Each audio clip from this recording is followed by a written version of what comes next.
di bab 71 ialah Al-Muqaddim. Al-Muqaddim adalah Allah yang zat yang maha mendahului atau mendahulukan. Para kaum muslimin dan muslimah yang kami hormati, Allah adalah zat yang menempatkan beberapa perkara pada tempatnya. Itu Al-Muqaddim, di mana Allah mendahulukan suatu perkara yang Allah kehendaki. Allah bisa mendahulukan suatu perkara yang Allah kehendaki untuk dikerjakan. Hal itu dilakukan karena kesempurnaan, kekuasaan, ilmu dan hikmahnya Allah.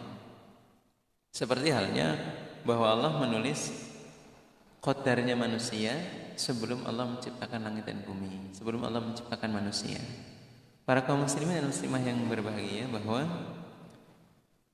Allah telah menulis qadar-qadarnya seluruh makhluknya ini yang ada di dunia 50.000 tahun sebelum Allah menciptakan langit dan bumi. Bahkan dalam suatu riwayat cerita hadis bahwa makhluk yang pertama diciptakan adalah pena, di mana pena Allah utus, Allah perintahkan untuk menulis qadarnya Allah, qadar makhluknya Allah dari awal penciptaan dunia sampai akhir dunia. Maka Al-Muqaddim adalah Allah yang mendahulukan sesuatu untuk dikerjakan, didudukan pada tempatnya. Allah mendahulukan hal itu. Nah, maka kita sebagai hambanya supaya meyakini bahwa semuanya sudah Allah atur, tinggal bagaimana kita menjaga dan juga menjalani dengan penuh keyakinan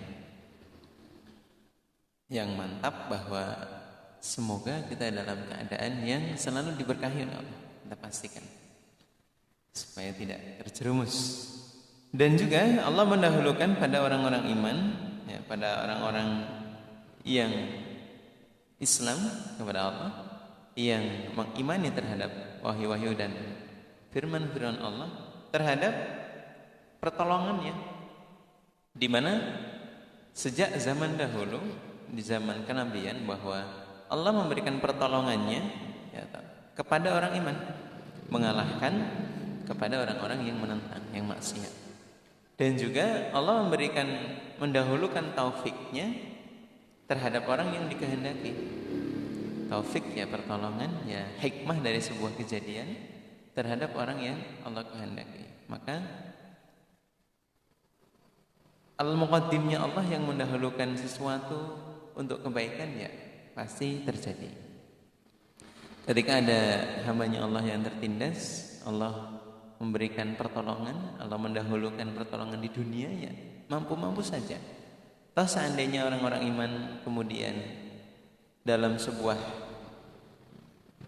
peperangan, kemudian mereka diqadar meninggal dunia pada saat pertempuran, maka wafatnya itu ya sebuah hikmah yang besar bagi orang-orang iman itu sendiri, di mana mati syahid itu adalah sebuah anugerah dari Allah, di mana kita dalam janji-janji hadis bisa melihat-lihat keadaan surga yang mana arwah kita berterbangan di sana, berada dalam sebuah burung yang berwarna hijau. Jadi hikmahnya banyak, dan orang-orang yang mati syahid itu tidak dikatakan mati, mereka tetap ada, nikmati nikmat Allah yang diberikan selama dunia masih ada. Nanti ketika sudah memasuki alam akhirat, mereka akan diwujudkan kembali sebagai umat, sebagai hamba Allah yang akan dihisab. Nah, namun bahwa Allah mendahulukan pertolongannya selama di dunia, Allah mendahulukan taufiknya kepada orang yang dikehendaki, ya itu pertolongan yang luar biasa. Orang-orang yang mati syahid ya mendapatkan taufiknya Allah. Meskipun di dunia terlihat tersiksa dengan adanya dibunuh dalam peperangan, tapi Allah memberikan taufiknya bahwa itulah pertolongan Allah berupa mati syahid. Ya, Allah akan memberikan dia nikmat yang tidak bisa kita ketahui. Para kaum muslimin dan muslimah yang berbahagia, pada poin al-muqaddim juga bahwa Allah akan menolong kita, menolong orang-orang iman, menolong orang Islam, mendahulukan pertolongannya seperti halnya Allah juga menolong terhadap umat-umat di zaman dahulu, di mana intan surullah yansurkum. Kalau kita yakin kepada pertolongannya Allah, maka Allah pasti akan menolong terhadap kita. Apa-apa yang Allah bisa dahulukan, Allah juga bisa akhirkan. Toh apabila kita tidak mendapatkan pertolongan semasa hidup kita, maka pertolongan yang Allah tunda berupa jaminan surga itu nyata dengan adanya istilah mati syahid. Karena orang yang mati syahid jaminan surga dan membela agamanya Allah. Maka jangan khawatir bahwa Allah zat yang maha mendahulukan kemudian akan meninggalkan. Allah mendahulukan, Allah menolong. Kita yakin dengan apa yang Allah berikan terhadap kita. Seumpama diberikannya ini semasa hidup di dunia, ya alhamdulillah kita ditolong oleh Allah. Apabila tidak, kemudian Allah mengakhirkan, kita ditolongnya, diberikan pembalasannya di akhirat, ya justru lebih menyenangkan untuk kita. Jadi tidak ada kata sedih untuk orang-orang iman berharap terhadap pertolongannya Allah. Karena pada dasarnya al-muqaddim adalah Allah menempatkan perkara pada tempatnya, pada kedudukannya. Tidak akan salah. Apa yang Allah sudah kehendaki, ya itulah yang Allah lakukan. Allah berikan terhadap hamba, dan itu yang terbaik. Allah mendahulukan pertolongan, Allah mampu untuk mengakhirkan. Tapi ketika kita mendapatkan, ya alhamdulillah kita ditolong, menetapi ibadah sampai husnul khatimah, kemudian tidak menjalani masa-masa mati syahid. Di zaman sekarang, pada saat ada wabah, orang-orang yang meninggal, mereka ya, meskipun dengan kesedihan, tapi alhamdulillah bahwa mati syahid adalah sebuah harapan, bahwa bahkan ada doa untuk kita memohon kepada Allah agar bisa mati syahid. Sehingga layaklah kita yakin kepada Allah dengan segala kekuasaan dan kemampuannya, untuk selalu yakin bahwa Allah mampu mendahulukan pertolongan terhadap hambanya. Para kaum muslimin dan muslimah, bahwa umat di zaman dahulu juga ditolong. Maka saat ini pun kalau kita membela Allah, menetapi agamanya Allah, pasti kita akan ditolong oleh Allah. Demikian. Kita lanjutkan. Para kaum muslimin dan muslimah, masuk ke bab al-muakhir yang bab 2. Mohon maaf, tadi kami ending terlebih dahulu. Yang awal tadi adalah Allah mengakhirkan hikmahnya. Jadi hikmahnya akan berada di akhir setelah peristiwa itu terjadi. Kemudian yang kedua adalah Allah mengakhirkan terhadap siksaannya. Allah mengakhirkan siksaannya atau kepada hambanya sesuai dengan tuntunan hikmah, tuntutan hikmah yang Allah kehendaki. Artinya dengan Allah mengakhirkan siksaan atau apa saja yang dilakukan oleh hambanya berupa penentangan maksiat, kemudian tidak mau iman kepada Allah, itu akan diakhirkan, tidak didahulukan langsung disiksa. Sehingga orang-orang iman, orang-orang Islam yang menyadari akan kebesaran Allah yang Maha Al-Muakhir, mereka akan mengambil tafakur di sana, akan berpikir-pikir, oh jadi nggak disiksa itu karena memang Allah menunda. Nah, hal itu menimbulkan suatu nasihat yang baik, suatu hikmah yang baik, di mana karena akhir dari siksaannya adalah nanti, saat ini ketika dia doa mulai sadar, maka si hamba tersebut, kita, bisa beribadah kepada Allah, bisa kembali bertakwa kepada Allah. Karena memang tidak langsung disiksa. Kita ditunggu untuk bertaubat kepada Allah, sehingga nanti kita datang pada hari penghisaban. Jadi ya poinnya sangat luar biasa. Di mana Allah mengakhirkan siksa dengan tujuan agar hambanya bisa bertaubat, membawa amalan di hari hisaban. Jadi walaupun pada akhirnya keimanan kita ada di ujung akhir hayat kita, pada saat kita sudah lansia, itu sudah merupakan ketetapan juga takdir. Di mana keimanan kadang-kadang tidak berlangsung dari awal akhir, tapi ada yang di tengah ataupun ada yang hanya di masa akhirnya saja. Nah, disinilah letak al-muakhirnya Allah, di mana Allah mengakhirkan siksanya. Jadi tidak memberikan penyiksaan dia ketika dia menentang kepada Allah. Ditunggu sampai dia bertobat, ditunggu sampai bertemu di yaumul hisab. Berarti Allah yang maha al-muakhir termasuk zat yang maha bijaksana, tidak tergesa-gesa dalam menyiksa. Para kaum muslimin muslimah memahami al-muakhirnya Allah ini berarti Allah memberikan hikmah dalam sebuah peristiwa. Atau kita juga demikian. Beberapa pembahasan asma Allah yang sebelumnya juga sudah kita sebutkan dan kita muatkan bahwa dengan hambanya Allah yang wafat itu bisa menjadi nasihat. Dengan orang-orang iman yang mendapatkan musibah di sebuah wilayah, kita juga mendapatkan nasihat. Ada apa di sana? Jadi kita bisa bertafakur, kita bisa berhati-hati dalam beribadah kepada Allah. Barangkali ada sebuah kesalahan, sebuah kekeliruan dalam lingkungan dan juga kondisi di wilayah kita, di kampung kita, sehingga Allah kok mendatangkan siksaan. Itu perlu untuk menjadi tafakur kita. Nah, ketika hikmahnya, ketika cobaannya Allah, ketika siksaannya Allah, peringatan Allah sudah datang, kemudian kok kita bisa melewati dan tidak mengambil hikmah, maka sangat rugi sekali.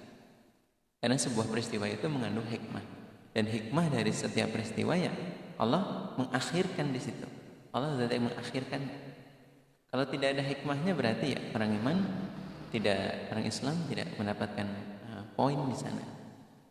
Contoh besar adalah kejadian peristiwa pada tahun 2004 atau 2006 di mana Aceh sebagai kota besar kemudian dilanda tsunami, dan banyak negara-negara lain yang mendapatkan tsunami. Nah, banyak hal yang kita menjadi hikmah di sana. Pertolongan, ada juga persaudaraan dan lain sebagainya. Intinya bahwa Allah mengakhirkan hikmahnya di akhir dengan kekuasaan Allah dalam mengakhirkan. Atau kita hambanya wajib untuk mengambil intisari dari sebuah peristiwa. Allah adalah zat yang al-awwal, yaitu mari kita bahas sama-sama.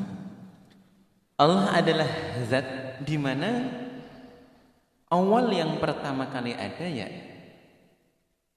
hanya ada Allah saja. Tidak ada permulaannya bagi Allah. Jadi yang lebih dulu dari Allah itu tidak ada. Apabila manusia barangkali ada urutannya, manusia atau hambanya Allah yang masuk ke dalam masjid, kemudian ada orang-orang muslim lain yang lebih mendahului. Kemudian ketika Jumat berikutnya atau masuk ke dalam masjid, si B duluan, kemudian yang datang setelahnya adalah si A, sehingga ada orang yang lebih dulu. Nah, Allah tidak demikian. Allah pertama kalinya yang ada. Tidak ada sesuatu apapun sebelum Allah. Allah lah yang maha awal. Para kaum muslimin dan muslimah, tidak ada yang bersama Allah menemani barengi dalam ketuhanannya Allah. Tidak ada. Allah betul-betul zat yang maha awal, yang pertama kali. Ada dua alam dalam pembahasan kalimat sebelumnya, yaitu alam azali dan alam abadi. Jadi di alam azali ya ada Allah, dan akhir nanti ketika dunia ini sudah tidak ada lagi, juga Allah tetap ada. Allah Al-Qayyum, Maha berdiri, tetap ada. Maka adapun Allah adalah zat yang mendahului terhadap segala sesuatu. Tidak ada kesudahannya bagi Allah dalam hal sifat dan wujudnya. Allah juga tidak memiliki batas. Jadi kalau manusia itu lahir dari 0 hari sampai usia sekian ratus tahun, barangkali yang paling jauh, Allah tidak demikian. Allah tidak ada batas waktunya. Dan baik sifat dan wujudnya juga tidak terbatas. Kalau manusia mungkin sifatnya hanya sebesar ini, kemudian sifatnya hanya sebanyak ini, Allah lebih dari itu. Kemudian perwujudan badan kita juga mungkin untuk saat ini seukuran ini, kemudian hanya mampu bertahan sekian tahun saja menetapi kesehatannya, menjalani sehat. Allah lebih dari makhluknya, sifat dan wujudnya Allah. Dan bagi Allah adalah zat yang dahulu, artinya Allah tidak ada batasnya. Allah lebih dulu, di mana sebelumnya ya tidak ada sesuatu selain Allah. Allah yang lebih pertama kali atau dari segala makhluk yang Allah ciptakan itu. Ini menguatkan dari kalimat-kalimat yang sebelumnya. Tidak ada batasnya sebelum Allah itu ada. Oh, Allah ada di tahun sekian. Itu tidak ada. Allah yang paling maha awal dari segalanya. Dan Allah dengan kesempurnaan, keluhuran sifat dan juga keluhuran zatnya Allah adalah zat yang mana semua makhluknya bermula dari Allah. Semua hambanya Allah diciptakan oleh Allah. Jadi Allah lah yang paling awal, atau Allah lah yang paling dahulu mensifati dari maha awalnya Allah ini. Jadi kalau berdebat ini ya tidak akan ada akhir. Keimanan kepada Allah itu harus lebih diutamakan. Kenapa? Karena sangat-sangat menambah dan meningkatkan keyakinan ketika kepada Allah kita tidak hanya melihat perdebatan-perdebatan, namun coba tafakkurlah, coba berangan-anganlah dengan segala yang sudah Allah ciptakan. Tidak layaklah kedudukan Allah yang maha awal, yang maha segalanya itu diperdebatkan. Karena ibarat orang miskin, rendahan, tidak punya harta, kemudian membicarakan sesuatu tentang kekuasaan sultan kaisar yang merajai banyak wilayah dan negara, kemudian berharap apa yang dibicarakan oleh kalangan atau tadi yang naudzubillah min dzalik, bahwa dia dianggap sebagai ya, hambanya Allah yang rendah mungkin menurut mata manusia. Nah, kemudian didengar oleh sang sultan yang penuh dengan kedikdayaan itu kan sangat jauh sekali. Jadi memperdebatkan sesuatu yang mana Allah lebih dari itu, nah ini akan menimbulkan ketidakpercayaan saja, akan mengurangi keimanan kita kepada Allah. Maka Allah lah yang maha awal, ya itulah Allah, Allah yang maha dahulu. Allah tidak ada batasnya, Allah tidak ada hitungannya tahun berapa atau dari siapa, dari mana. Allah tidak demikian. Allahu la ilaha illahu, tidak ada Tuhan selain Allah. Allah yang maha awal, juga nanti Allah yang akan mengakhirkan dunia ini. Dan itu adalah sebuah kepercayaan ilahiyah di mana Allah lah yang paling awal dalam menciptakan makhluknya. Sebelum Allah siapa? Tidak ada. Allah yang paling awal dengan segala kekuasaannya. Mari kita bahas al-akhir. Para kaum muslimin dan muslimah yang berbahagia, Allah yang maha al-akhir, maha akhir adalah di mana Allah adalah zat yang paling terakhir, setelahnya segala sesuatu. Di mana Allah zat yang paling akhir, setelah segala sesuatu itu tidak ada. Di mana Allah yang paling akhir tanpa kesudahan. Allah yang paling akhir, tidak akan ada lagi setelahnya Allah. Kemudian Allah tanpa batas dalam hal sifat, dalam hal wujud, dalam hal zatnya Allah. Maka berarti sifat akhirnya Allah adalah akhir tanpa kesudahan, akhir tanpa batas, yang betul-betul dalam kesempurnaan, dalam kondisi yang maha tinggi sifatnya Allah dan maha luhurnya Allah. Jadi ini adalah penguat di mana tidak akan ada lagi setelahnya Allah. Ketika hambanya Allah sudah berakhir, maka Allah lah yang paling sempurna di sana. Allah akan tetap ada.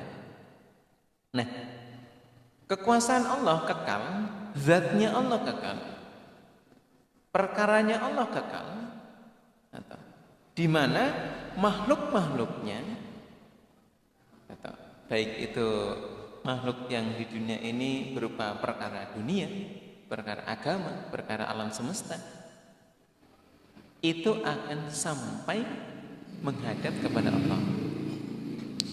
Jadi ada istilah yaumul akhir, hari akhir di mana kita akan berkumpul. Kemudian yaumul ba'ats, hari kebangkitan, di padang, berkumpul di padang mahsyar, bangkit dari alam kubur, semuanya akan kembali kepada Allah. Berbeda dalam hitungan hisaban, bahwa bumi yang kita pijak ini berakhir dengan hancur dan hilang, kemudian lebur begitu saja. Tapi manusia ini tidak akan demikian kondisinya. Manusia akan berhadapan lagi kepada Allah. Alam semesta akan berakhir ketika Allah sudah mengakhirinya. Dalam penjelasan wahyunya Allah, bahwa bumi akan dilipat seperti halnya para pencatat melipat terhadap bukunya, sehingga akan diganti dengan bumi yang lain, yang berbeda dengan kondisi saat ini. Ada sebuah riwayat menceritakan bahwa bumi esok akan diganti dengan suatu padang di mana berwarna putih perak, tidak seperti saat ini. Wallahu a'lam bishawab, bahwa semuanya perkara akan berakhir pada Allah dan akan menghadap kepada Allah, termasuk kita. Kalau berkaitan dengan hewan-hewan Allah yang berupa binatang-binatang, mereka akan dikisos, kelar. Dikisos, akan dipertarungkan, artinya akan dibalas yang tadinya dianiaya kemudian menjadi menganiaya, tapi setelah itu mereka akan menjadi debu. Hilang. Manusia tidak. Manusia akan kembali menjalani pembalasan, di mana yang iman dimasukkan ke dalam surga, yang tidak beriman akan dibalas dengan siksaan. Para kaum muslimin muslimah, al-akhir adalah betul-betul zatnya Allah, di mana ketika Allah adalah zat yang paling akhir dan akan menjumpai kita kepada Allah di saat-saat akhir nanti berkumpul kembali, maka keyakinan kita adalah mempersiapkan amaliyah kita. Mari bersama-sama untuk ngebut, untuk ngedodor, untuk beramal sebanyak mungkin, karena dunia ini adalah tempat menanam, esok adalah tempat nuai. Ad-dunya mazuratul lil akhirah. Dunia tempat menanam untuk dituai di akhirat nanti. Dan Allah akan berjumpa dengan kita di akhirat nanti. Ke-75 di bab ini adalah Allah yang maha tampak, zahir. Para kaum muslimin dan muslimah yang berbahagia, Allah adalah zat yang tampak, artinya Allah zat yang jelas. Tidak ada sesuatu yang lebih jelas, yang lebih tampak dibandingkan Allah. Artinya bahwa Allah adalah sesuatu yang pasti ada. Keberadaannya bisa dirasakan, bisa diketahui dan bisa difahami. Kemudian Allah adalah zat yang maha tinggi di atas segala sesuatu. Jadi membahas al-zahir, kita akan mengartikan keluhurannya terlebih dahulu. Allah adalah zat yang maha tinggi di atas segala sesuatu dan Allah maha luhur dalam sifatnya. Allah luhur dengan sifat-sifatnya. Allah luhur dalam memaksa, kemudian Allah luhur dalam kemampuannya. Tidak ada yang menyamai, tidak ada yang menandingi kepada Allah. Artinya semua kekuasaan, semua sifat-sifat Allah, semua keluhuran Allah itu terasa bahwa Allah lah yang maha tinggi, maha luhur, maha kuat, dan tidak ada yang bisa menyamai kepada Allah. Para kaum muslimin dan muslimah yang berbahagia, kemudian bahwa Allah yang maha tampak, al-zahir ini adalah zat yang menampakkan zatnya Allah, sifatnya Allah dengan menggunakan hujjah, dengan menggunakan alasan-alasan, dalil-dalil yang bersinar, dalil-dalil hujjah yang memiliki cahaya, memiliki kekuatan untuk menjadi hujjah dan alasan mengalahkan yang lainnya. Jadi kalau seumpama dalam sebuah peristiwa kemudian membutuhkan ilmunya Allah, maka Allah menampakkannya dengan hujjah dan dalil-dalil serta alasannya. Suatu hal, contoh bahwa suatu perzinahan itu dilarang dan hukumannya pasti di dalam Al-Quran sebagai hujjah, sebagai wahyu Allah bahwa apabila menganggap sebuah peristiwa atau kejadian zina itu hal yang biasa, maka Allah tampak, Allah zahir, Allah yang maha jelas itu menggunakan hujah-hujahnya untuk menjadi dalil-dalil yang menyinari, yang menerangkan, di mana hujahnya Allah itu adalah bukti kekuasaan Allah, bukti keberadaan Allah yang maha zahir, sehingga di sana hujah ini akan menunjukkan sebuah keberadaan, sebuah kekuasaan Allah. Apa hujahnya? Contoh tadi adalah ketika seseorang berzina, ya, hujahnya Allah adalah di mana orang yang berzina itu akan jatuh pada siksa, akan jatuh pada siksa, kemudian akan menimbulkan banyak hal mudharat. Satu contoh adalah banyak anak-anak yang tidak memiliki orang tua secara utuh, kemudian melakukan zina adalah sesuatu yang membuat seseorang mengerjakan dosa-dosa besar, karena zina adalah termasuk dosa besar yang kurang lebih adalah ketiga. Maka di sana ada hujahnya Allah untuk menunjukkan betapa Allah itu ada dan memberikan keterangan, memberikan pencerahan untuk kita. Hujahnya Allah, Allah itu tampak dengan menggunakan hujah-hujahnya, menggunakan dalil-dalilnya. Jadi kita lah yang harus memahami terhadap hujah-hujahnya Allah, dalil-dalilnya Allah, alasan-alasan Allah menunjukkan keberadaannya dengan dalil, dengan firman. Para kaum muslimin dan muslimah yang berbahagia, Allah juga adalah zat yang menampakkan atau menunjukkan pada orang yang dikehendaki dengan ilmu pengetahuannya, akal dan pemahaman, ilmu Quran, ilmu hadis terutama. Nah, ini adalah sebuah bukti bahwa Allah itu tampak. Banyak orang-orang yang memiliki pengetahuan tentang agama, tentang keduniawian, itu sangat luar biasa. Hal itu Allah yang memberikan. Artinya bahwa Allah ada untuk memberikan itu, ilmu pengetahuan itu, yang sebanyak itu, yang sebaik itu, yang sehebat itu, dalam sains, dalam teknologi, dalam bidang apapun, atau Artinya bahwa Allah maha ada, maha tampak dengan kekuasaan, ilmu pengetahuan yang Allah berikan kepada hambanya. Para kaum muslimin dan muslimah, dan begitu juga bahwa Allah zat yang maha tampak, dengan Allah memenangkan agama ini.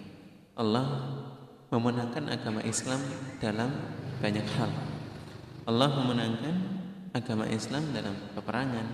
Allah memenangkan agama Islam, membuat jaya dalam keagungan agamanya ini.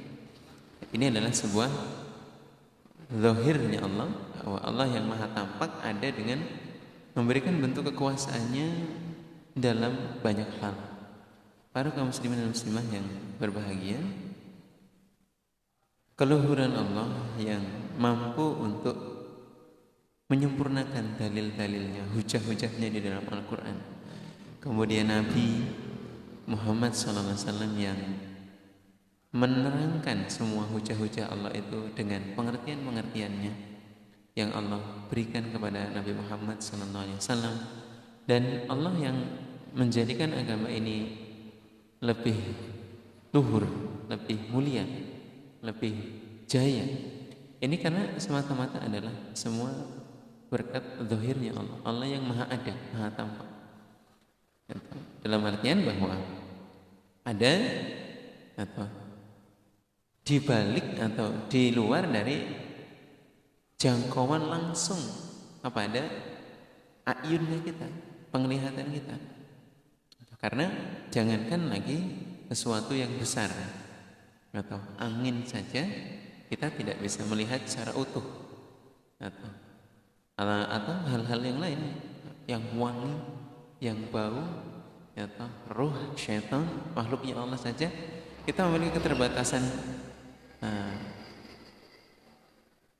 kemampuan dalam melihat. Maka Allah pun begitu, Allah memberikan tabir untuk kita bisa melihat kepada Allah Subhanahu wa taala. Jadi meyakini bahwa Allah al-zahir ya dengan mengamati pada hujah-hujahnya Allah, kekuasaan-kekuasaannya Allah, itu cukup dan sangat cukup untuk meyakinkan kita dalam memahami dan mengamati beberapa petunjuk-petunjuk Allah tentang al-zahir, tentang tampaknya Allah di dunia ini. Kita masuk di bab pembahasan 76, ialah al-batin, ya Allah yang maha samar. Para kaum muslimin dan muslimah yang berbahagia, bahwa ada sebelumnya di 75 adalah al-zahir yang tampak jelas.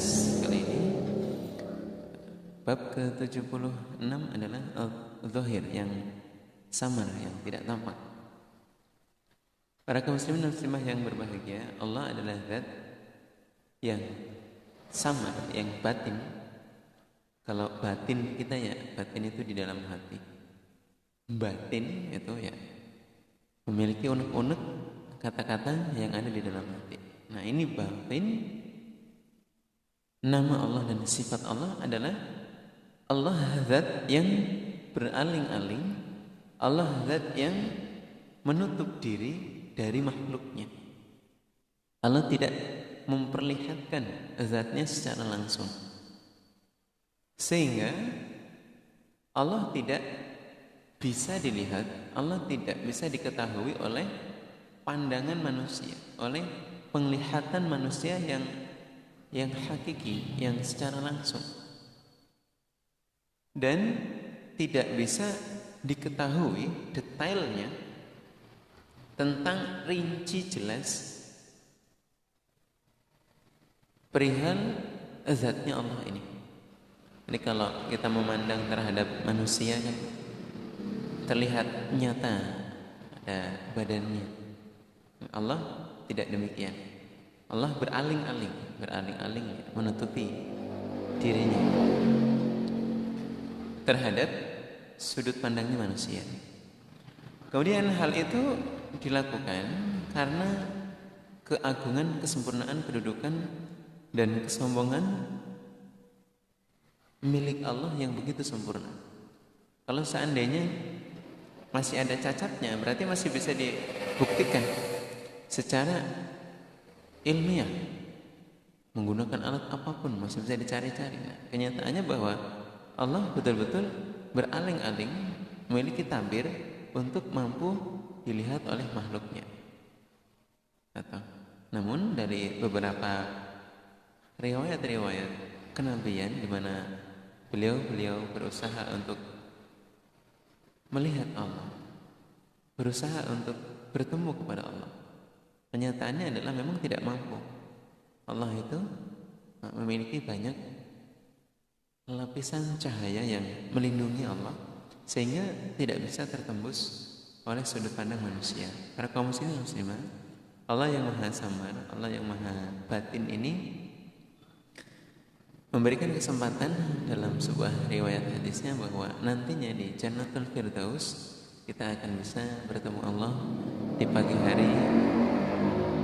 Kita orang iman akan mampu melihat Allah di pagi hari dan di sore hari. Kita bahas bersama, Al-Wali adalah zat yang mengatur, di mana Allah adalah zat yang mengatur perkara-perkara makhluknya, mengatur urusan-urusan makhluknya Allah, hambanya Allah. Allah mengatur semua perkara sesuai dengan yang Allah kehendaki, dan Allah memastikan terhadap apa yang Allah atur, apa yang Allah rencanakan, apa yang Allah urusi. Jadi pasti akan terjadi. Allah akan memberlakukan, Allah akan menjalankan setiap perkara hukumnya atas dasar kekuasaan, kemampuannya Allah, dan dengan nikmat-nikmatnya Allah. Para kaum muslimin dan muslimah yang berbahagia, Allah adalah yang mengatur semua perkara. Jadi ada beberapa kesamaan antara Al-Wali dan ada juga Wali. Mungkin dari bab yang sebelumnya juga hampir mendekati bahwa Al-Wali dan Allah yang mengatur semua perkara-perkaranya, hambanya. Dan di poin ini adalah bahwa Allah akan memastikan apa yang Allah atur itu terlaksana. Apa yang Allah sudah urusi, sebuah perkaranya itu akan dijalankan, akan dipastikan, akan diberlakukan dengan kekuasaannya Allah, dengan kemampuannya Allah, dan dengan kesempurnaannya Allah, dengan kemampuannya Allah dalam memastikan sebuah hal, sebuah keadaan, sebuah perkara. Begitu juga dalam hukum-hukumnya Allah. Allah sudah mengatur hukum-hukum dan perkaranya, maka pasti akan diberlakukan, akan dijalankan di dalam kehidupan hambanya ini. Ya, kita saat ini sudahlah sangat merasakan bahwa hukum Allah ya terjadi, diberlakukan, terutama apabila ini ada di wilayah Makkah Al-Madinah. Jadi di sana ya semua hukum-hukum agama sangat berlaku atau terjadi. Utamanya kita yang berada di Indonesia, karena masih ada azas, jadi ya, kita tetap menjalankan sepol kemampuan, tidak kemudian mengabaikan dan meninggalkan. Para kaum muslimin dan muslimah, itulah Al-Wali, Allah yang maha mengatur segala perkara-perkara pada hambanya dan memastikan bahwa apa yang Allah kehendaki itu akan terjadi dan berlaku di dunia ini. Berikutnya kita masuk di bab 78, ialah Al-Muta'ali, Allah zat yang maha tinggi. Para kaum muslimin yang kami hormati dan kaum muslimah yang kami sayangi, adalah zat yang bagi Allah maha luhurnya Allah itu mutlak. Mutlak artinya tidak bisa dibantah. Allah maha luhur dari segala sisi dan dari segala pengibaratan. Jadi kalau ada sesuatu yang diibaratkan sama dengan Allah, itu tidak akan pernah sama. Allah lebih sempurna dari segala sudut pandang, dari segala hal, di mana kemudian mengibaratkan Allah sebenarnya lebih dari itu. Dan tidak akan ada sesuatu apapun yang sebanding dengan keluhurannya Allah. Karena memang ya sangat tinggi, sangat luhur, sangat luar biasa. Bahkan dalam sebuah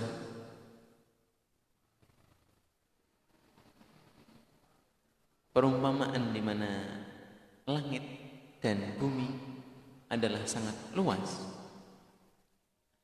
Di sana ada sebuah pemahaman di mana surga dan isinya, atau di mana sebenarnya jauh lebih luas, jauh lebih tinggi daripada apa yang sebenarnya, daripada apa yang digambarkan sewaktu hidup di dunia. Contoh, apabila menggambarkan surga itu setinggi langit, seluas lautan, 7 kali langit dan 7 kali bumi, artinya bahwa pengibaratan itu adalah bermuara di mana kita, akal manusia itu hanya mampu untuk sedemikian itu menjangkau apa yang bisa kita anggap sebagai sisi keluasan, sisi kebesaran.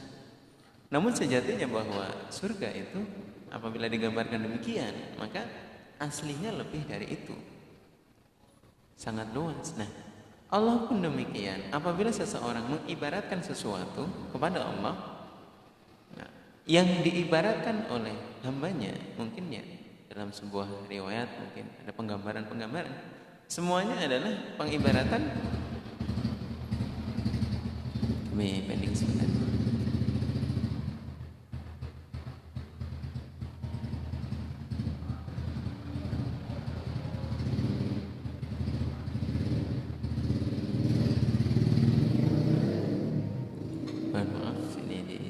Samping dekat jalan raya. Jadi dalam sebuah pengibaratan bahwa apa yang diibaratkan kepada Allah sebagai sebuah contoh yang mendekati, sebenarnya ya tidak akan sama pengibaratan itu. Allah lebih dari apa yang diibaratkan. Namun banyak hal yang harus ditelaah oleh sudut pandang kita sehingga digambarkanlah yang mampu untuk kita jangkau agar kita bisa memahaminya. Namun ya lebih dipahami lagi bahwa apa yang diibaratkan itu tidak akan sebanding. Nah, cukup untuk kita pahami, namun lebih dari itu. Para kaum muslimin muslimah, bahwa Allah zat yang maha tinggi adalah zat yang luhur dari sekutunya. Allah maha luhur dalam ketuhanannya, dalam ilahiyahnya, sesembahannya kita kepada Allah. Kemudian dalam asma wa sifati, Allah maha luhur dalam nama dan sifatnya. Dan harus diyakini betul bahwa tidak berhak disembah kecuali hanya Allah.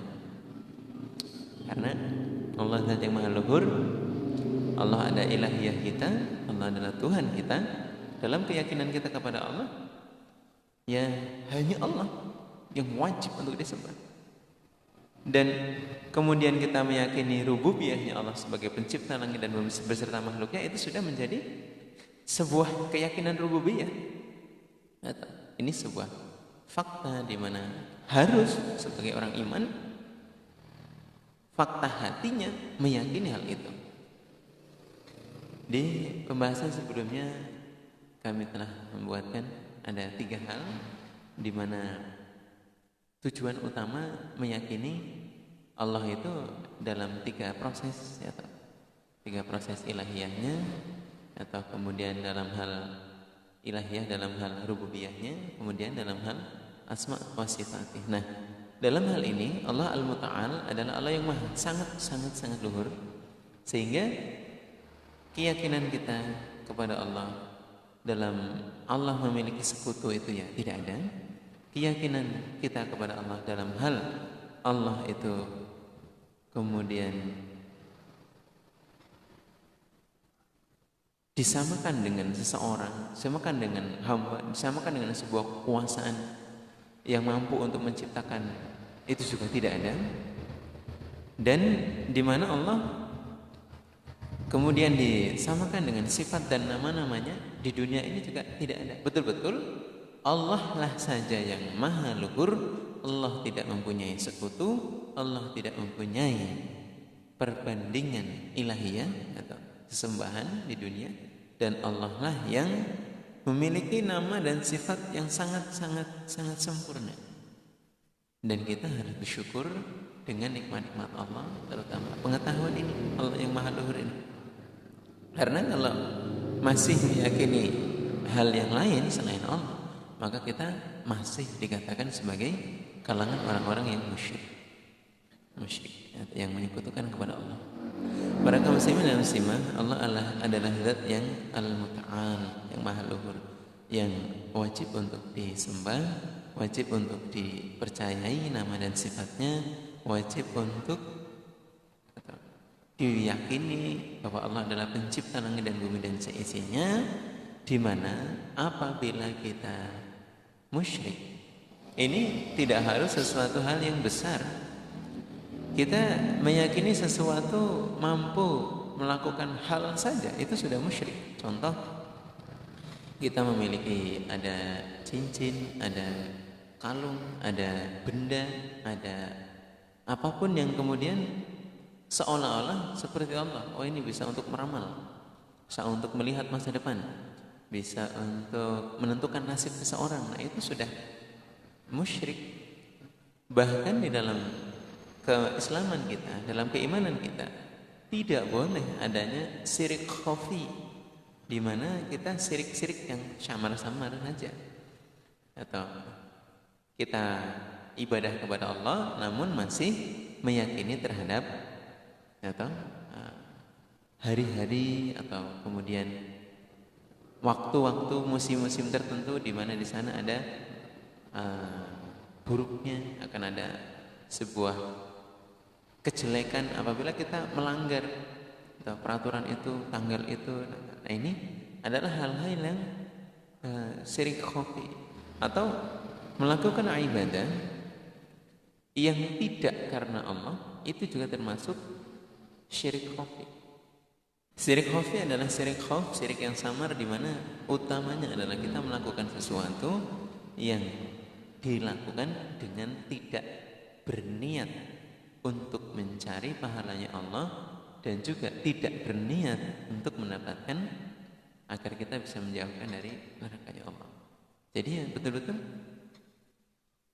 keluar atau melenceng dari keyakinan kita kepada Allah, itu sudah syirik khauf. Para kaum muslimin muslimah, begitulah Allah di mana mewajibkan kita untuk memahami dan meyakini kepada rububiyahnya Allah sebagai mencipta, ilahiyahnya Allah sebagai sesembahan yang kita harus yakini dan hormati. Kemudian asma wa sifatnya Allah, di mana kita wajib untuk mentaati dan menghormati dan mengagungkan kepada Allah dengan segala sifat dan nama-nama baiknya Allah. Kita lanjutkan bab 80. Tadi kami pending sebentar. Bab 80 At-Tawwab. Para kaum muslimin dan muslimah yang berbahagia, kami langsung lanjutkan di bab ini. Allah akan menerima taubat hambanya meskipun dosanya sepenuh langit dan sepenuh bumi. Ketahuilah bahwa Allah menerima taubat hambanya dalam segala hal, dalam segala kondisi kita. Kalau di sebuah riwayat ada cerita dari seorang hamba yang telah banyak melakukan kejahatan, membunuh banyak ratusan orang, tapi ketika datang kepada seorang ulama, dia mengatakan bahwa Allah mau menerima taubat. Kemudian ya faktanya bahwa setelah dia pulang dari sana, kemudian melangkahkan kaki dan malaikat datang, malaikat maut datang ingin mencabut nyawanya, tapi kemudian ada juga malaikat yang datang untuk membawanya untuk mendapatkan pahalanya yang besar. Sehingga terjadilah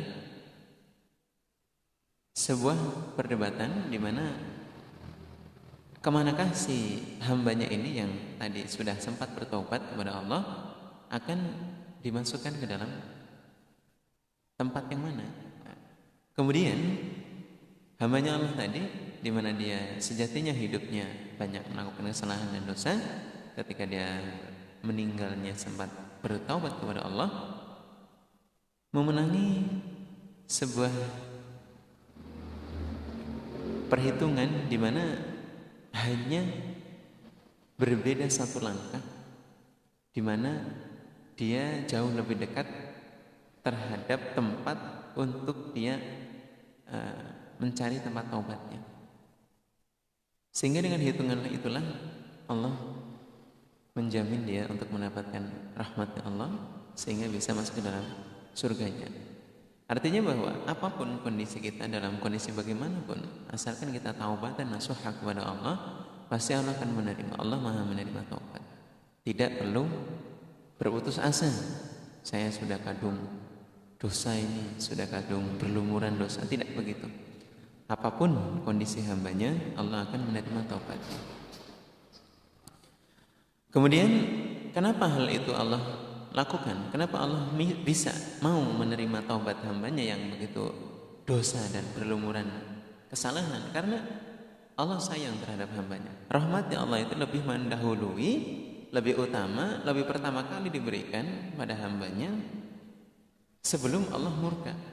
Jadi sejatinya bahwa Allah adalah zat yang maha sayang. Allah tidak langsung memurkai terhadap hambanya yang berdosa, tidak. Allah tidak langsung menyiksa pada kenyataannya. Allah memberikan rahmatnya dulu sebelum Allah memurkai. Allah masih sayang terhadap hambanya. Sehingga orang-orang yang bertobat kepada Allah itu akan diampuni. Bahkan sebuah riwayat menyebutkan at-taibu min dzambi kaman la dzambalah. Orang-orang yang sudah bertobat dari dosanya itu seperti halnya orang yang tidak ada lagi dosa yang dia punyai. Jadi yakinlah bahwa Allah Maha menerima taubat dalam kondisi kita bagaimanapun, ya toh, Allah akan membersihkan dosa-dosa kita. Hablum minallah wa kita kepada Allah bahwa Allah mampu untuk mengampuni dosa-dosa hambanya. Ya toh, tidak perlu khawatir, tidak perlu ragu, harus yakin dan mantap bahwa Allah lah yang bisa membersihkan dosa hambanya. Why? Kenapa? Kenapa kita harus bersih dari dosa? Karena dalam menghadap kepada Allah itu, kemudian diizinkan masuk ke dalam surganya Allah, harus bersih tanpa dosa. Tidak boleh membawa satu pun kesalahan dan keliruan. Kalau masih ada, itu akan dibersihkan dulu oleh Allah. Bahkan orang-orang iman yang masih banyak melakukan kesalahan dan dosa, masih ada pencucian dulu, ya toh, dalam nerakanya Allah. Na'udzubillah min dzalik. Maka itu memahami bahwa Allah yang Maha At-Tawwab, ya yakinlah dengan bertaubat ya pasti akan dibersihkan dari dosa. Dan dengan ada istilah nasuha, kita tidak boleh untuk mengulangi kesalahan-kesalahan yang pernah kita lakukan. Pada 81 asma Allah dan sifat Allah adalah Allah zat yang al-muntaqim, Allah zat yang maha menyiksa. Kaum muslimah yang kami hormati, yang berbahagia, Allah zat yang maha menyiksa adalah Allah zat yang menghancurkan punggungnya, dalam artian jasadnya, orang-orang yang menjadi penguasa yang sombong, yang semena-mena, yang angkuh kepada Allah. Allah akan membuat dia merasakan siksa. Hal itu dilakukan setelah Allah tentunya sebelumnya telah memberikan kabar penakut, sudah memperingatkan atau pada para penguasa yang sombong-sombong itu melalui Rasul, melalui mukjizat, melalui bukti dalil-dalil Allah. Namun kemudian mereka tetap tidak mau untuk meyakini terhadap peringatan-peringatan Allah itu. Mereka tetap dalam kekufurannya, meyakini bahwa itu adalah sebuah kebohongan, itu adalah sebuah kepalsuan yang dibuat-buat oleh seseorang, umpama mukjizat itu adalah dikatakan sihir.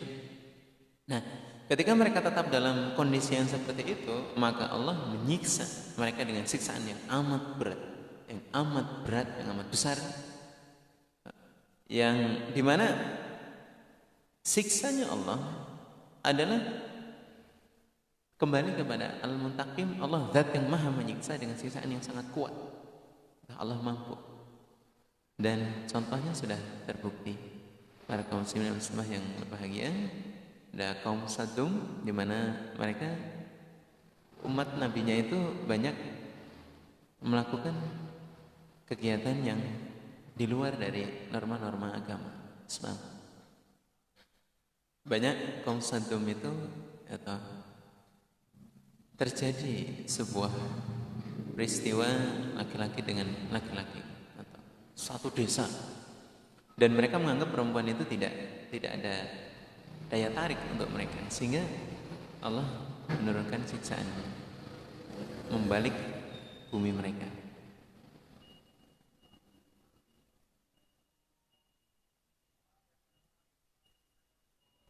Kami benahi visualnya.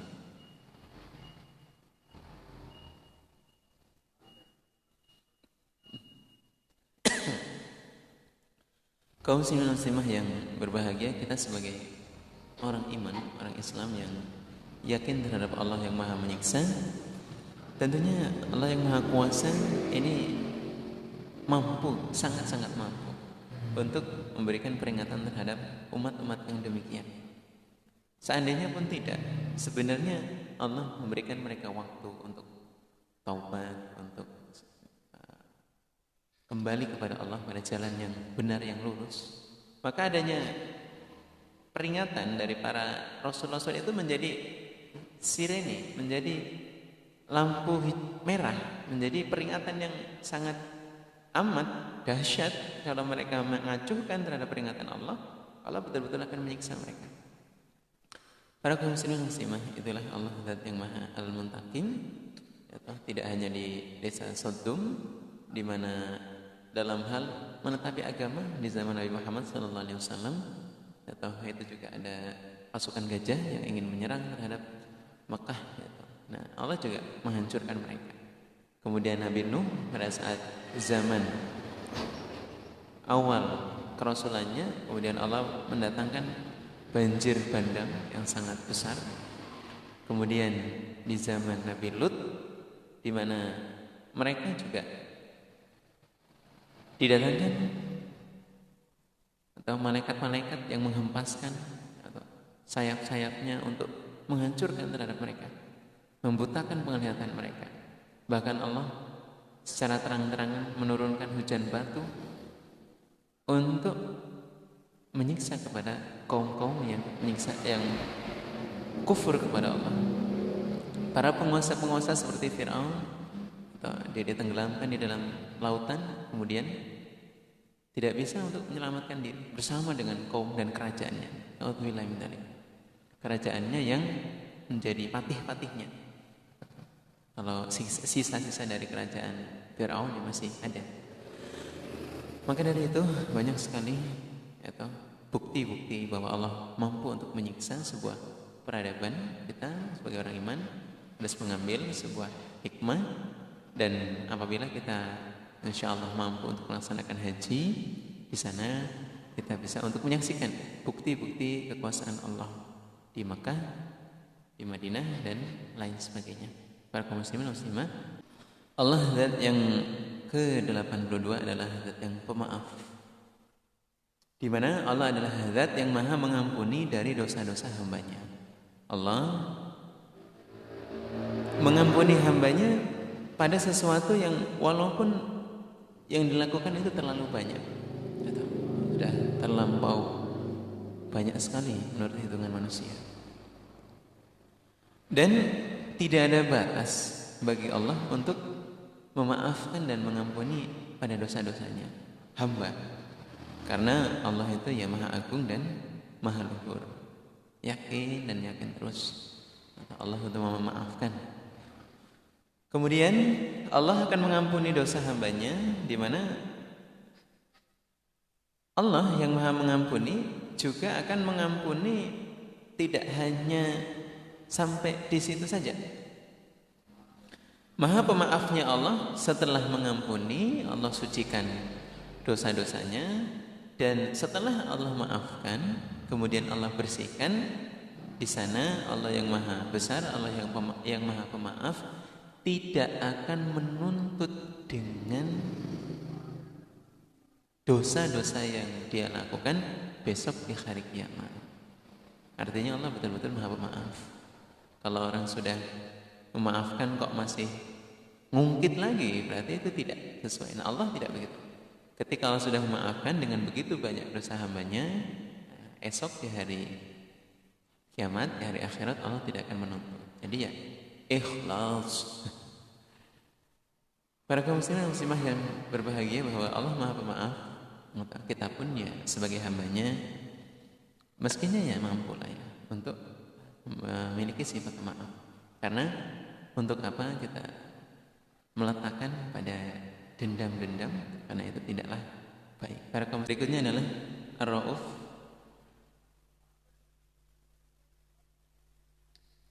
di mana Allah adalah zat yang Maha belas kasih.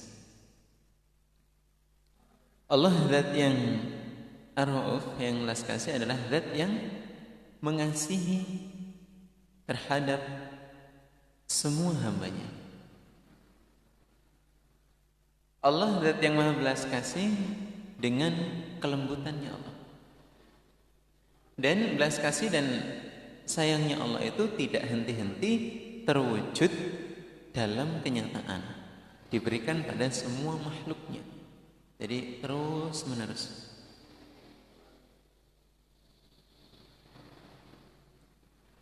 Kalau dalam bahasa Ar-Rauf, di mana ini adalah bentuk kasih sayang, maka dua tangannya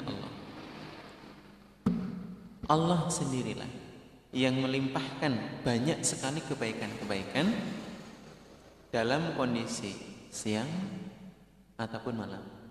Siang malam Allah ada untuk memberikan semua kebaikan, pahala, dan juga nikmat, rezeki, kesehatan, dan semuanya. Dan Allah terus-menerus memberi keutamaan atas hambanya, baik secara samar, terang-terangan, maupun yang kita sadar atau tidak sadari. Itu adalah Allah yang Maha Ar-Rauf, belas kasih.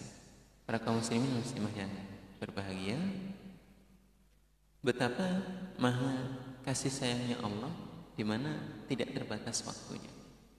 Allah sangat mampu untuk memberikan kasih sayangnya dengan kelembutan yang Allah miliki.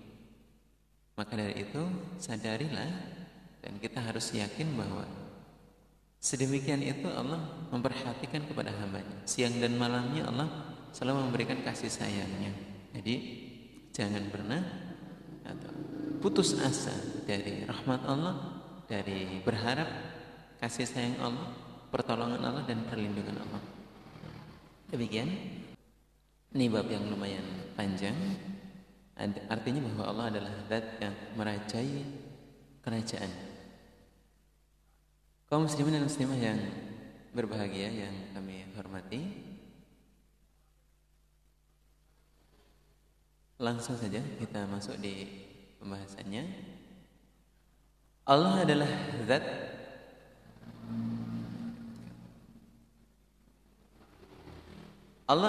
zat yang memiliki kerajaan yang dikuasai oleh para raja. Bagi Allah, semua kerajaan yang ada di dunia itu adalah miliknya. Jadi artinya bahwa Allah akan menjadi sosok raja, di mana raja-raja dunia ini berkuasa saat ini. Para kaum muslimin dan muslimah yang berbahagia, dalam sebuah riwayat bahwa Allah juga akan menantang terhadap raja-raja dunia yang ada di saat ini. Namun pada saat kondisi di akhirat sana, ya mereka tidak akan berbuat apa-apa, karena ya Allah sajalah yang akan menjadi raja di akhirat nanti. Para kaum muslimin dan muslimah yang berbahagia, bahwa semua kendali perkara itu ada di tangannya Allah. Juga solusi segala apapun jalan keluar itu juga Allah yang memiliki. Maka di sini Allah Al-Malikul Muluk. Kalau sebuah raja bisa memberikan solusi sebuah masalah dengan para abdi dalamnya, titah-titahnya, maka Allah lah yang memiliki, yang menguasai, yang memberikan semua perkara dari sebuah masalah. Contoh, pada saat Nabi Yusuf atau kemudian mampu untuk mengartikan sebuah mimpi, kemudian si raja tidak tahu arti mimpi dari mimpinya sendiri, bertanya kepada ahli nujumnya juga tidak mengerti. Allah melalui Nabi Yusuf mengartikan bahwa kejadian itu adalah sebuah wabah, bukan wabah dan musibah besar yang seperti wabah dan musibah besar di mana akan terjadi 7 tahun paceklik dan 7 tahun panen berikutnya. Nah, itu kan perkara dari Allah yang Allah memiliki jalan keluar dan solusi dalam hal itu. Nah, tempat kembalinya perkara itu juga kepada Allah. Artinya semua hal yang kita pasrahkan lagi kepada Allah. Tawakal ila Allah. Dan Allah Maha Esa dengan segala pengaturannya. Allah juga Maha Kuasa. Kerajaannya tidak membutuhkan bantuan abdi dalam. Allah sangat Maha Kuasa. Dan Allah Maha mendengar, Allah Maha melihat, Allah Maha memberi, Allah Maha menahan, Allah memberikan pahala, Allah menyiksa, Allah memuliakan, Allah juga mampu untuk menghinakan, Allah menciptakan, Allah memberikan rezeki, Allah memberikan perintah, Allah melarang, Allah menghidupkan, Allah memanfaatkan, dan Allah mengqadar, juga Allah menghukum. Ada qadar, ada qada. Jadi semuanya adalah sebuah kekuasaan dari Allah, di mana hal itulah yang harus kita yakini bahwa sekalipun kita menjadi sosok raja dunia, maka ini hanyalah di dunia, tidak akan dibawa sampai di akhirat. Para kaum muslimin dan muslimah yang kami hormati, Allah adalah zat yang dzal jalali wal ikram. Wal ikram bermakna kedermawanan yang tinggi. Allah adalah zat yang memiliki keagungan dan kesombongan. Itu Allah yang agung kedudukannya, yang agung keadaannya, dan yang ditakuti kekuatannya. Itulah Allah dzal jalal. Allah yang menembus atau yang meneruskan perkara, kemudian Allah memiliki keutamaan yang agung, dan nikmatnya Allah menyeluruh terhadap seluruh makhluknya. Para kaum muslimin dan muslimah yang kami hormati, bahwa Al-Malikul Malik Dzal Jalali wal Ikram ini adalah sebuah kalimat yang bisa menjadi satu dalam bacaan, namun apabila terpisah, maknanya demikian. Ya Malikul Mulki, ya Dzal Jalali wal Ikram. Jadi untuk pengertian dan makna dari Dzal Jalali wal Ikram ini tidak terlalu panjang, namun sudah sangat banyak dibahas maknanya dan pengertiannya, bahwa Allah zat yang Maha Agung, kemudian Allah yang Al-Ikram, kemudian Allah yang Maha Dermawan, memiliki banyak kedermawanan. Dan di sini mengulas kembali bahwa Allah Maha Agung kedudukannya, Allah Maha Agung kekuasaannya, Allah ditakuti kekuasaannya, dan Allah meneruskan semua perkara dengan keagungannya. Dan yang pasti Allah merata nikmatnya kepada seluruh makhluknya, karena Allah yang Maha Dermawan. Nah, untuk pembahasan mulia ikram ini, karim, ada di bab sebelumnya, bahwa Allah betul-betul Maha Dermawan, sangat dermawan. Silakan dibuka kembali, dicek kembali untuk video kami yang membahas bab karimnya Allah, Maha Dermawannya Allah.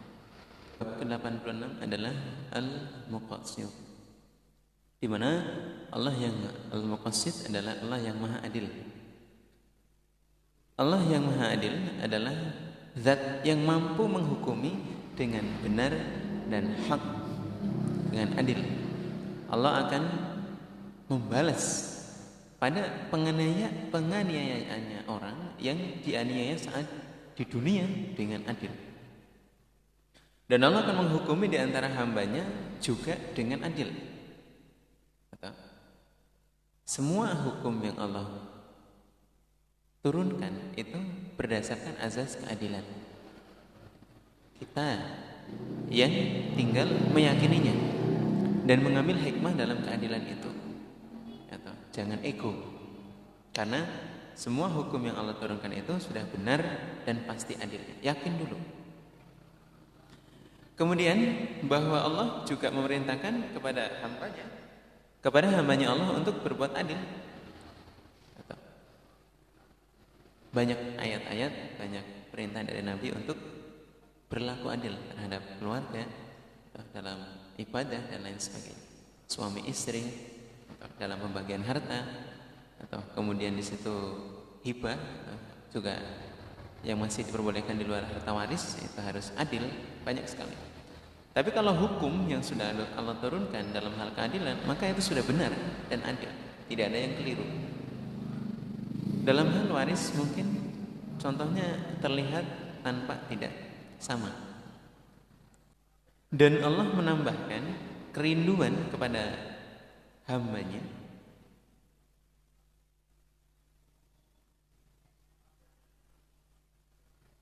kami tahan sebentar.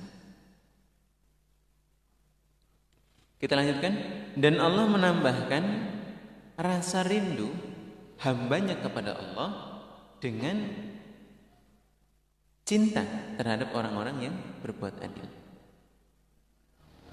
Jadi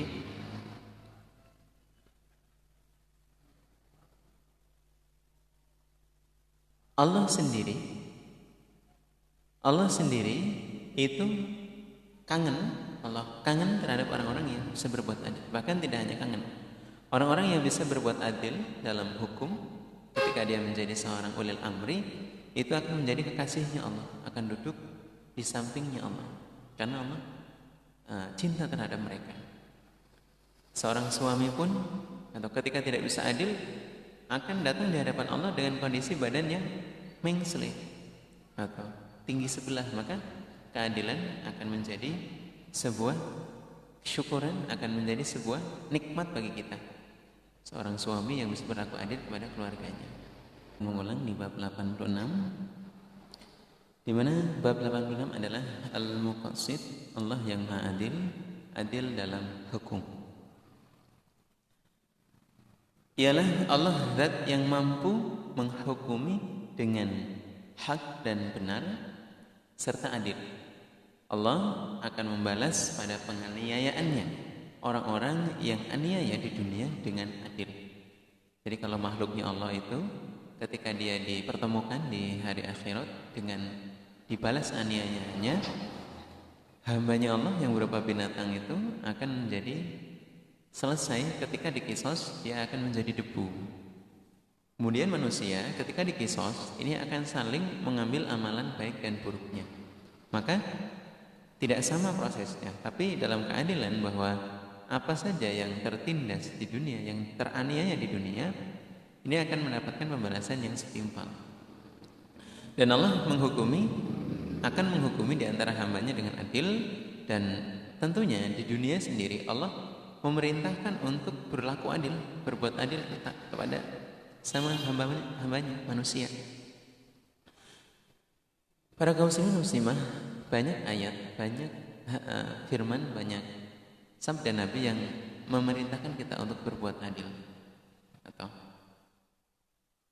Dan juga tentunya Allah rindu, Allah senang, Allah menambahkan kecintaannya kepada orang-orang yang bisa berbuat adil untuk kangen terhadap Allah. Orang-orang yang bisa berbuat adil untuk rindu terhadap Allah. Allah menambahkan rasa rindu, rasa cintanya dengan salah satunya bahwa Allah menjanjikan untuk orang-orang yang berbuat adil itu akan datang di hadapan Allah, duduk di samping singgasananya Allah, dekat dengan Allah. Untuk suami yang bisa adil, dia akan datang dalam keadaan sempurna, atau tidak dalam keadaan yang mengsle. Karena bagi orang-orang yang tidak bisa adil, dia akan turun satu pundaknya ketika berhadapan dengan Allah. Tapi ketika adil, dia akan mendapatkan posisi yang baik di sisi Allah. Para kaum muslimin muslimah, bahwa keadilan Allah itu tidak dilihat oleh sudut pandang ego manusia.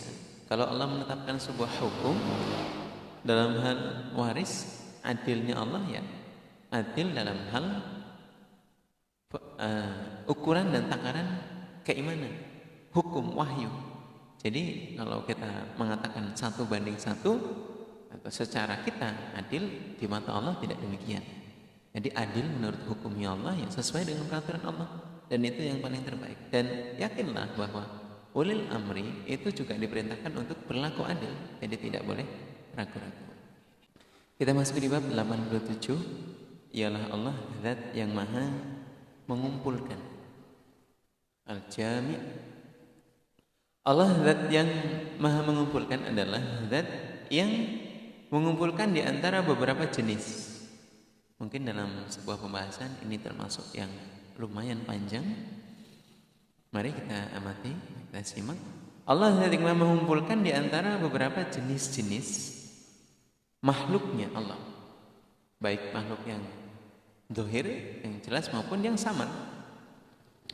Seperti halnya Allah mengumpulkan semua manusia di tanah lapang atau yang hanya ada satu tempat. Semuanya akan berkumpul di dalam permukaan buminya Allah atau yang satu tempat pada hari kiamat. Allah mengumpulkan semua manusia di tanah lapang dalam satu tempat, berkumpul di buminya Allah pada hari kiamat. Jadi al-jami'-nya Allah terhadap semua makhluk itu sama halnya Allah mengumpulkan nanti kita pada hari kiamat. Allah mampu melakukan hal itu. Kalau hambanya Allah dikumpulkan untuk dihisab, semua makhluknya Allah, baik yang kelihatan maupun yang tidak kelihatan pun juga sama. Banyak-banyak jenis dari hamba-hambanya Allah, makhluknya Allah, yang tentunya ini berbagai ragam. Manusia, makhluk jenis, bahkan hamba-hamba Allah yang menurut sebuah riwayat adalah makhluk yang besar, yang tidak kelihatan saat ini, yang terpenjara, yaitu golongan makhluk-makhluk yang tersembunyi dari pandangan manusia. Mungkin kalau Dajjal itu ya nantinya akan keluar dan hancur ketika di akhir Allah menurunkan hujan belatung, tapi makhluk-makhluk Allah yang masih ada urusan dengan Allah nanti ya akan dikumpulkan kembali. Seperti halnya kita berkumpul di satu tempat yang luas dan hanya ada satu itu, nggak ada lagi. Kemudian kok ada tempat A, tempat B, tidak ada, hanya satu tempat saja. Nah, di sanalah Allah zat yang maha mengumpulkan semua makhluk yang berbeda-beda, seperti mengumpulkan makhluk langit dan bumi. Apa-apa yang diantara keduanya juga Allah akan mengumpulkannya. Udara, makhluk-makhluk yang ada di udara, yang ada di air, hewan-hewan air, kemudian tumbuhan atau hewan, makhluk-makhluk yang tinggal di sebuah tumbuhan Allah. Hal itu Allah lakukan, dan banyak hal. Hal itu Allah lakukan seperti halnya mengumpulkan hal yang sulit. Gambarannya adalah urat yang besar dan urat yang kecil. Itu kan organ manusia. Seperti halnya mengumpulkan darah dan juga daging manusia, di mana hal itu menjadi satu, terkumpul. Kemudian Allah mengumpulkan di antara dua jenis yang berbeda masanya, seperti halnya panas dan dingin. Bisa toh? Nah, itulah Allah yang maha kuasa. Seperti mengumpulkannya atau menjadikan satunya suatu benda yang basah dan kering, atau dalam dirinya hewan, atau ada banyak hal. Nah, maka Allah yang maha suci dan maha mengumpulkan pada semua makhluknya akan mengumpulkan dengan kefadolannya, dengan kebaikannya, akan mengumpulkan semua makhluknya Allah itu menjadi satu. Tidak akan ada yang terlewat dan tidak akan ada yang tertinggal. Kalau dikatakan organ manusia itu ya sangat kompleks dan luar biasa, yaitu menjadi hal tadabbur, tafakkur, bahwa Allah mampu mengumpulkan kita walaupun kita dalam kondisi apapun. Banyak kegiatan-kegiatan sebuah pemikiran di mana berharap tidak bisa dikumpulkan kepada Allah dengan menghilangkan jasadnya, tapi Allah yang maha mengumpulkannya gampang saja. Umpama pun kita dihilangkan menjadi debu, nah, malaikat Allah sudah menyaksikan bagaimana bentuknya, catatan amalnya, kemudian apakah dia terbakar atau mungkin dia tenggelam atau mungkin dia hanyut, tetap. Maka yakinilah bahwa Allah akan mengumpulkan semuanya, tidak ada yang terlewat. Itu hanya sebuah proses yang mana Allah sudah takdirkan. Jadi kalau Allah niat untuk mengumpulkan kembali, ya sudah gampang sekali. Umpama toh dia termakan oleh binatang atau makan buaya tinggal sepotong, maka Allah juga dalam hal ini mengumpulkan, ya toh, hal yang berbeda itu mudah. Yang berbeda masanya seperti panas dan dingin, seperti halnya yang kering dan yang basah. Ada organ tubuh manusia yang dimakan oleh binatang menjadi kotoran, kemudian hanyut, hilang dan lain sebagainya. Ya, itu hanyalah suatu hal yang peristiwa, kejadian yang mudah bagi Allah. Jadi Allah tidak akan kesulitan. Maka Allah yang Maha Suci, ya, akan mengumpulkan semua itu, ya, akan mengumpulkan kepada keutamaan dan kebaikannya, akan mengumpulkan nikmat-nikmatnya yang sudah terjadi menjadi satu kesatuan. Itu sangatlah mudah. Di bab 88 ialah nama dan sifat Allah yang bermakna Al-Ghani adalah Maha Kaya. Allah adalah zat yang Maha Kaya, di mana tidak ada yang lebih kaya daripada Allah. Secara mutlak Allah kaya dan tidak bisa terbantahkan. Karena kekayaan Allah ini tidak hanya sebatas wilayah dan kota dan negara kekuasaan, tapi seisi dunia Allah lah yang menjadi pemiliknya. Dan Allah Maha Kaya, artinya Allah memiliki kekayaan, sifat yang maha kaya dalam zatnya Allah, perbuatannya Allah, sifat-sifatnya Allah dan kekuasaannya. Terlebih-lebih bahwa Allah itu tidak membutuhkan seorang pun.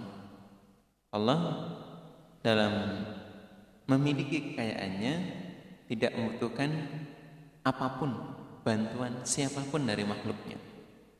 Allah justru menjadi tujuan bagi hamba-hambanya Allah, bagi para makhluknya Allah untuk memerlukan dan membutuhkan kepada Allah. Jadi semua makhluk yang ada di dunia justru membutuhkan kepada Allah, sedangkan Allah tidak. Allah tidak membutuhkan bantuan hambanya. Di dunia kita gambarkan bahwa ada orang-orang yang kaya apabila sudah menerima sekian miliar menjadi miliarder. Artinya ada orang-orang yang memberikan kepada dirinya sehingga orang tersebut tercatat menjadi orang kaya. Ada orang yang memiliki usaha sedunia sehingga tercatat menjadi orang paling terkaya di dunia. Nah, Allah tidak membutuhkan hal itu.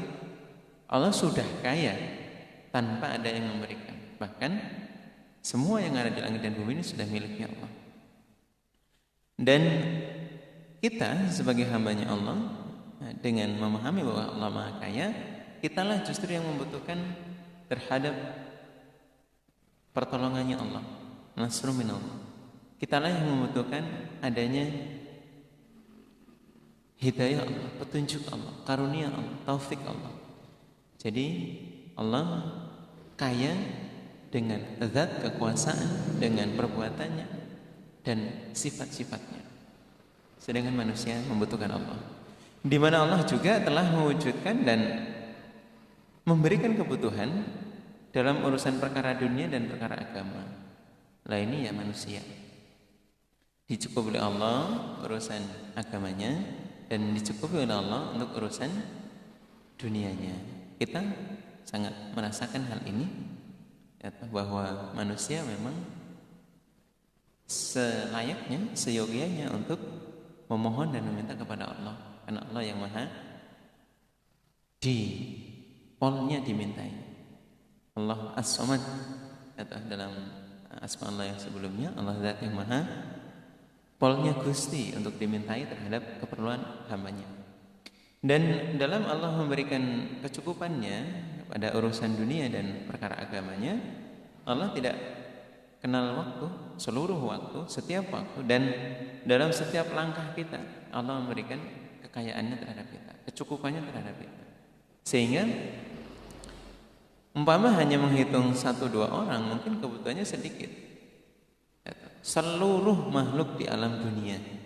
Sehingga ini memunculkan suatu pengertian yang luar biasa, di mana Allah itu begitu luar biasanya kekayaannya, begitu hebatnya Allah.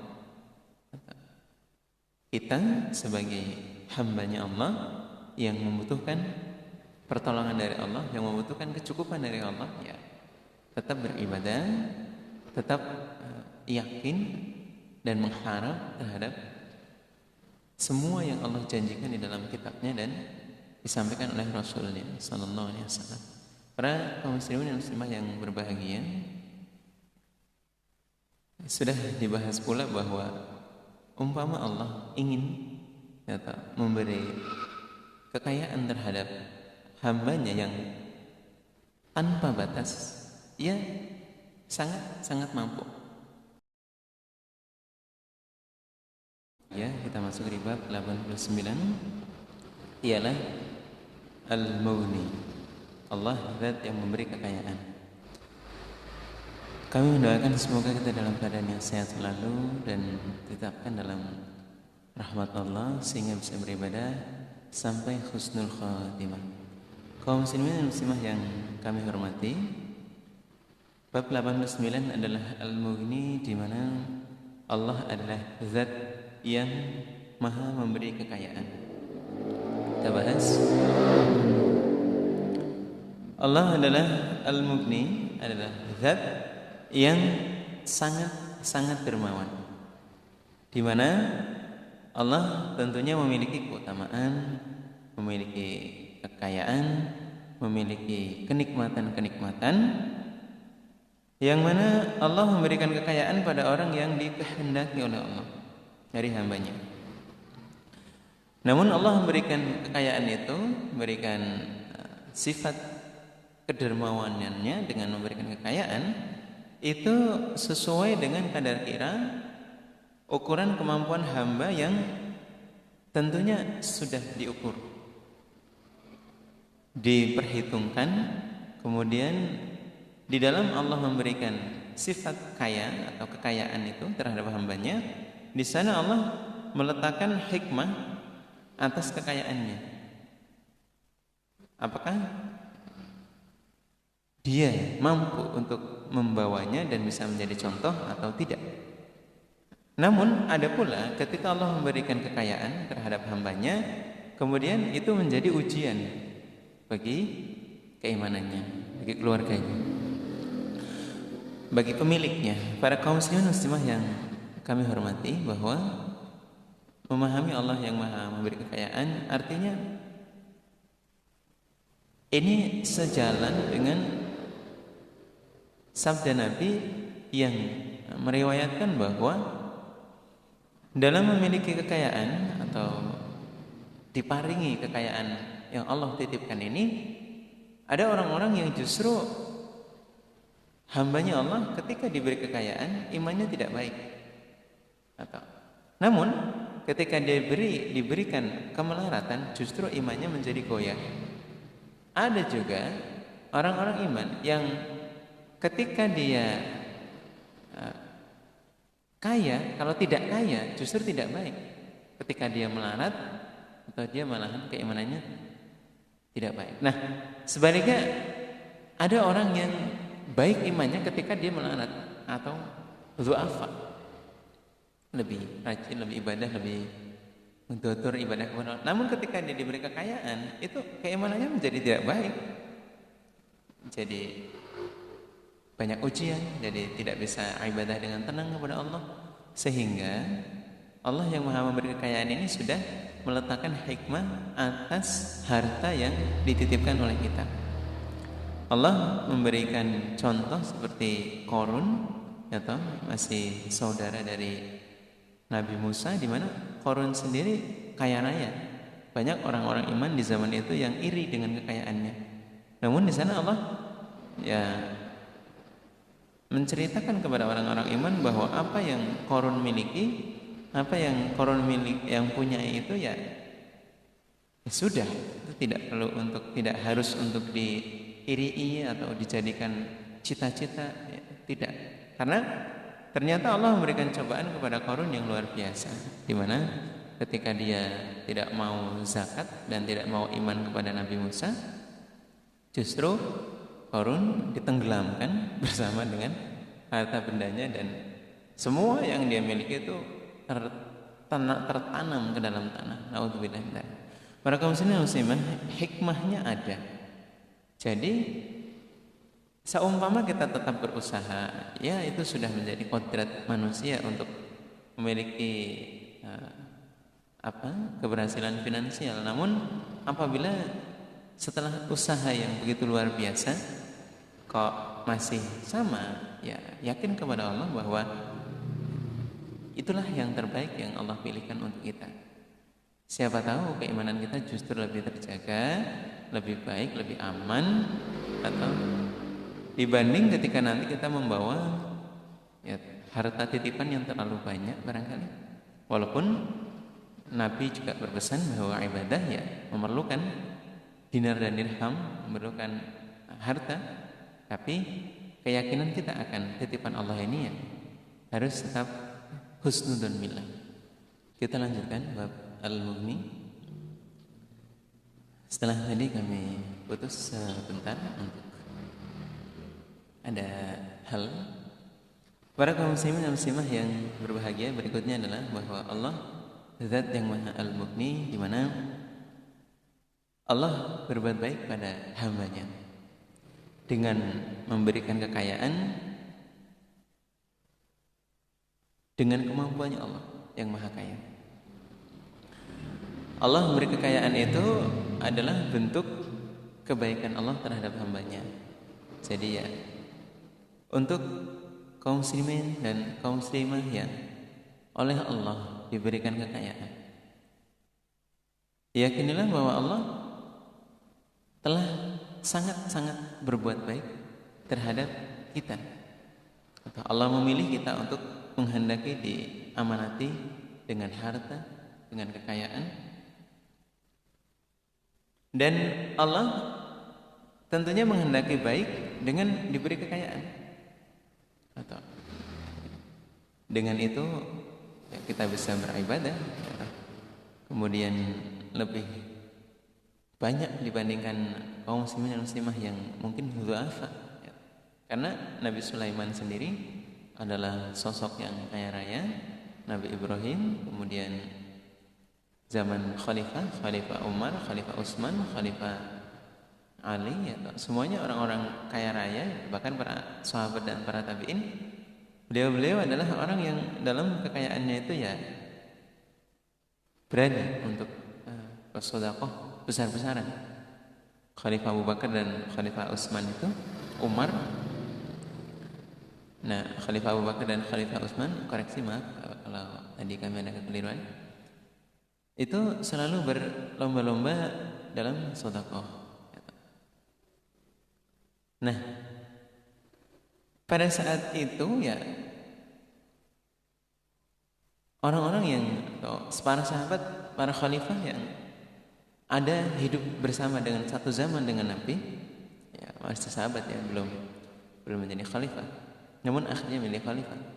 Nah, beliau adalah contoh-contoh para sahabat, para orang-orang iman yang kekayaannya betul-betul Allah kehendaki baik. Allah menghendaki kebaikan di dalam kekayaan. Karena untuk memperjuangkan li kalimatillah al ulya, untuk meninggikan kalimat Allah yang sudah luhur ini. Nah, oleh karenanya kita juga memahami bahwa Allah Zat yang Maha Kaya tidak kemudian hanya melulu cobaan dengan kekayaan, namun ada kebaikan yang Allah kehendaki di dalam harta kekayaan kita. Pasti ada hikmah yang baiknya. Dan Allah dengan memberikan kekayaan atau harta, Allah akan menghilangkan kondisi melaratnya tentunya, dan menghilangkan bahaya yang dia akan dapatkan atau dia rasakan, karena mudah dalam melakukan apapun dengan dibantu oleh hartanya.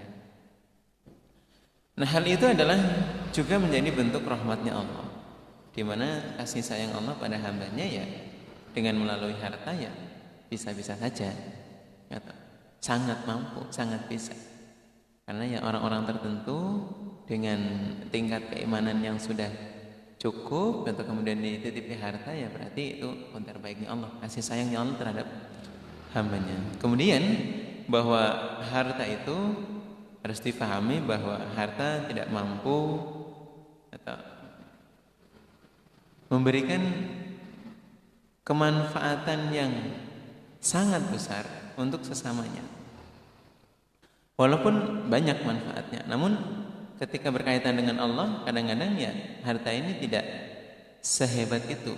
Contoh, pada saat Nabi kemudian mengajak orang-orang iman untuk ibadah dengan diberi harta, kenyataan bahwa orang-orang yang ikut kepada Nabi Muhammad dengan dijanji harta itu keimanannya tidak lama. Setelah mereka dapatkan hartanya, kemudian meninggalkan Islam kembali. Jadi ya dalam urusan kepada Allah, harta itu kadang-kadang tidak memberikan manfaat. Artinya ya hidayah itu betul-betul pilihan Allah dan karunia Allah yang tidak bisa dibeli. Juga harta itu juga tidak akan bisa menolak pada bahayanya Allah. Jadi kalau misalkan harta kita kemudian kita gunakan untuk menebus dalam cerita ataupun wahyu firman Allah, tidak akan bisa. Justru harta ini hanya akan berguna ketika sudah kita wujudkan dalam amal jariah. Ada 3 amalan yang tidak akan putus: anak soleh, kemudian doanya anak yang soleh, kemudian amal jariah, dan satu lagi ilmu yang bermanfaat. Terus akan mengalir pahalanya. Namun ketika kita berharap bahwa harta ini kita gunakan untuk menebus siksanya Allah, ya enggak bisa. Itu sia-sia. Artinya tetap bahwa kepahaman Allah memberikan kekayaan itu rahmat, ya rahmat. Semua bentuk rahmat Allah, kasih sayang Allah berupa kekayaan itu ya rahmat. Namun pemahaman kita dalam menerima apa yang kita rasakan saat ini, baik itu berupa keadaan duafa ataupun kita yang sedang-sedang saja atau yang melimpah hartanya, itu betul-betul atas dasar pemberian dari Allah. Tentunya kita yakin dan mantap bahwa kondisi kita ini menjaga keimanan. Perubahan itu semoga tidak merubah keyakinan kita kepada Allah, karena Allah sayang terhadap hambanya. Ketika diberi kekayaan ya berarti Allah sayang. Ketika keadaan du'afa berarti Allah sayang. Toh nanti di akhirat orang-orang yang memiliki banyak harta pun akan dipertanggungjawabkan dengan hartanya. Bagaimana kewajibannya di dunia bisa dilaksanakan ataukah justru terselewengkan dengan hartanya itu. Berikutnya kita bahas di bab 90, ialah al-mani', yang bermakna yang mencegah. Dalam nama Allah dan sifat Allah yang al-mani' ini kita artikan sebagai yumsik atau menahan, mencegah musuh. Kita bahas bersama para kaum muslimin dan muslimah yang berbahagia yang kami hormati.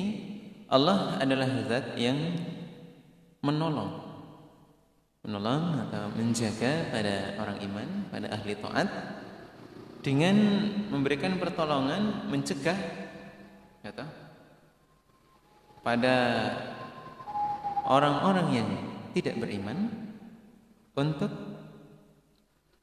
mengganggu, ya, untuk mengganggu.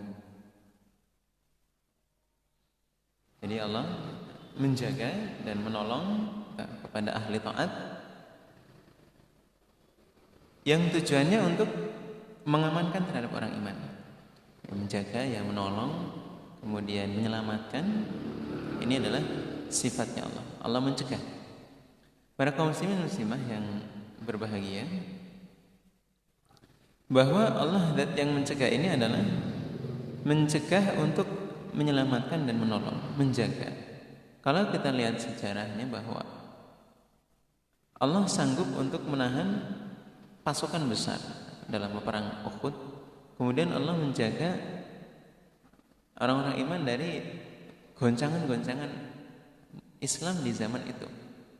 Bahkan ketika Masjidil Haram akan dihancurkan oleh pasukan gajah, ya toh. Nah ini ternyata ya Allah betul-betul menyelamatkan mereka dari serangan itu. Sampai-sampai tidak ada satu orang pun yang bisa memasuki wilayah Masjidil Haram di saat itu. Nah artinya bahwa Allah betul-betul mampu untuk menjaga, menahan, mencegah musuh untuk merusak, untuk membinasakan kepada orang-orang iman. Karena orang-orang iman adalah ahlullah, keluarganya Allah. Maka Allah sanggup untuk mencegah kerusakan, bahaya yang datang merusak mereka, mendatangi mereka. Ya Allah. Kemudian Allah adalah zat yang mencegah pada orang yang Allah kehendaki dari makhluknya dengan cara ia menghentikan apa yang dia maui, apa yang dia niatkan. Kalau di zaman dulu itu ada contoh seseorang yang sangat murka terhadap Nabi Muhammad SAW, kemudian dia menaiki kuda atau dengan kencangnya, kemudian Allah menghendaki bahwa kudanya itu terjerumus ke dalam pasir dan tidak bisa bergerak sama sekali. Jadi kalau Allah sudah menahan, itu ya luar biasa. Begitu pula ada sebuah riwayat di mana Nabi itu sudah ditodong oleh